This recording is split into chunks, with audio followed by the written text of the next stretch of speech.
Greetings to you. I'm Keith Massey. On September 4th, AD 476, the 16-year-old Emperor Flavius Romulus Augustus was forced to abdicate his throne to the Goth general Odoacer, and the Roman Empire came to an end in the west.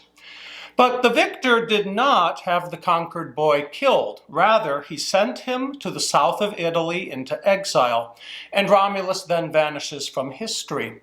There is one hint, however, that suggests the former emperor might still have been alive in the year 507, when he would have been only 47 years old. In this video, I will discuss the evidence that may shed further light on the question of what finally became of the last emperor of Rome. Now, to be clear, Romulus is considered the last emperor of Rome, but he was not the last Roman emperor.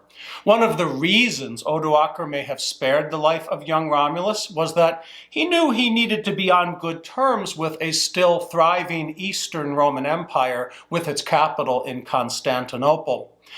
By the end, in the year 1453, that empire had been reduced to just the territory of the capital city, where Emperor Constantine XI Palaeologus died in battle as Constantinople finally fell to the Turks.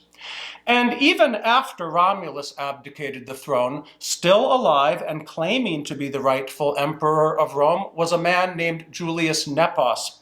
Nepos had fled into exile when he was usurped by Orestes, the father of Romulus, who for political reasons put his son on the throne instead of taking it for himself. Nepos never gave up his claim to the throne until he was assassinated in 480.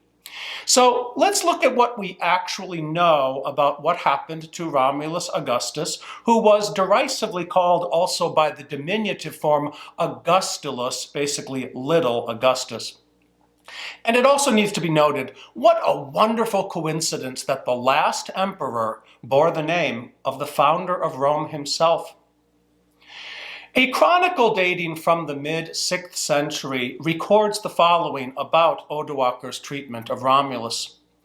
However, entering Ravenna, Odoacer deposed Augustulus from rule. Having taken pity on his youth, he spared him his life, and since he was noble, even granting to him an income of 6,000 solidi, sent him to Campania to live freely with his relatives. A further detail is supplied by the chronicler Jordanes, also writing in the mid-6th century. He occupied Italy, and having killed Orestes, having driven his son Augustulus from rule, he condemned him to the punishment of exile in the castle of Lucullus in Campania. The castle of Lucullus began as a magnificent villa built by the wealthy Roman general and politician Lucius Licinius Lucullus. It had been fortified by Emperor Valentinian III in the mid-5th century before Romulus was sent there to live in exile. And after that, Romulus Augustulus vanishes into the mists of history.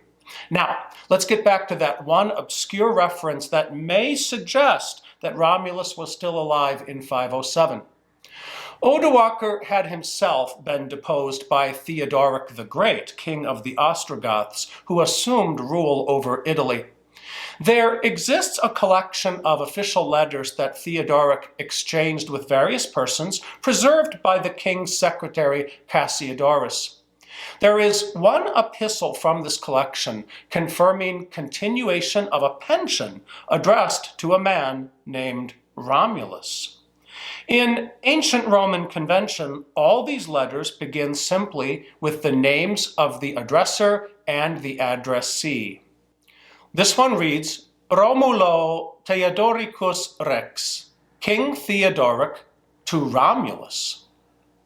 The historian Thomas Hodgkin, who translated the Varii into English, comments in 1886 that it is surely possible that this is the dethroned emperor.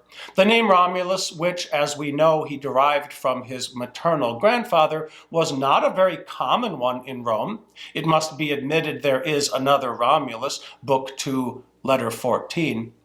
And is there not something rather peculiar in the entire absence of all titles of honor, the superscription being simply Romulo Theodoricus Rex, as if neither king nor scribe quite knew how to address an ex-emperor?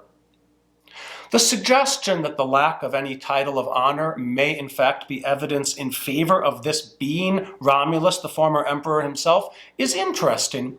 And so I decided, as my humble contribution to scholarship on this matter, to test the hypothesis against the data. In this particular case, whether the lack of a title of honor is significant will be proven by a study of the use or not of such titles among the letters of King Theodoric. The preserved letters of King Theodoric are found in books 1 through 5 of the Varii, where there are a total of 234 epistles by him. And here's what emerges. Virtually every person addressed in one of those letters is given some type of an honorific or formal title. Common examples are King Theodoric to Emperor Anastasius, King Theodoric to Cassiodorus, illustrious man and patrician. Now, it should be admitted that by definition, a king is not generally troubled with matters that require him to write letters to untitled people.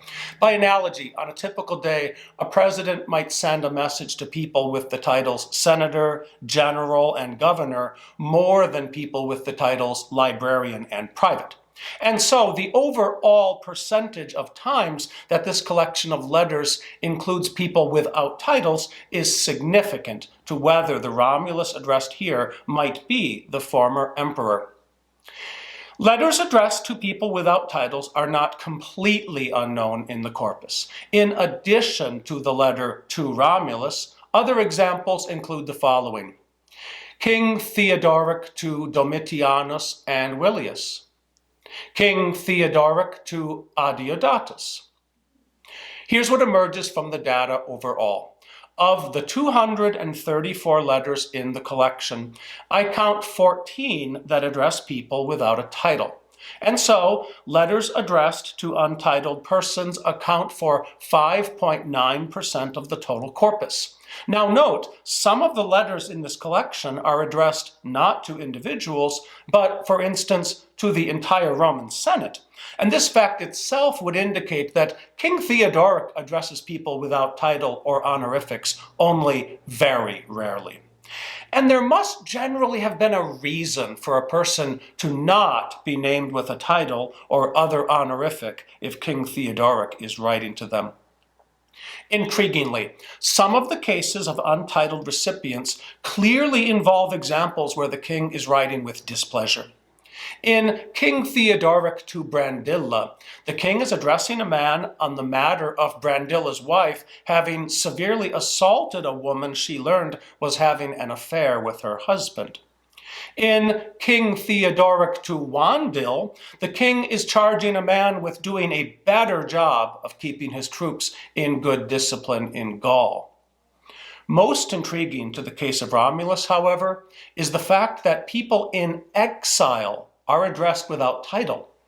In King Theodoric to Crispianus, we learn that Crispianus is in exile for manslaughter. In King Theodoric to Adeodatus, we learn in this letter the king is banishing Adeodatus for the crime of rape. Romulus Augustulus was also living in exile, albeit in the Lucullan villa in Campania. In the final analysis, a letter addressed to an untitled man named Romulus on the matter of a financial pension is very probably addressed to the former emperor Romulus Augustulus. It would not be appropriate to address him with any title, both because of the awkwardness of his former status, as well as his perpetual state of internal exile. Even before 507, the site of Romulus's exile became a monastery housing the remains of Saint Severinus, who had previously been an acquaintance to the family of Romulus. In all likelihood, Romulus Augustulus lived out the remainder of his life attached, formally or informally, to the monastic community of that saint's disciples. And so, what an interesting turn of events. The last man alive to hold the title Emperor of Rome, in a series of emperors who had conquered the entire Mediterranean world and somewhat beyond, ended his life in a place of peace and prayer. Requiescat in pace, Romule.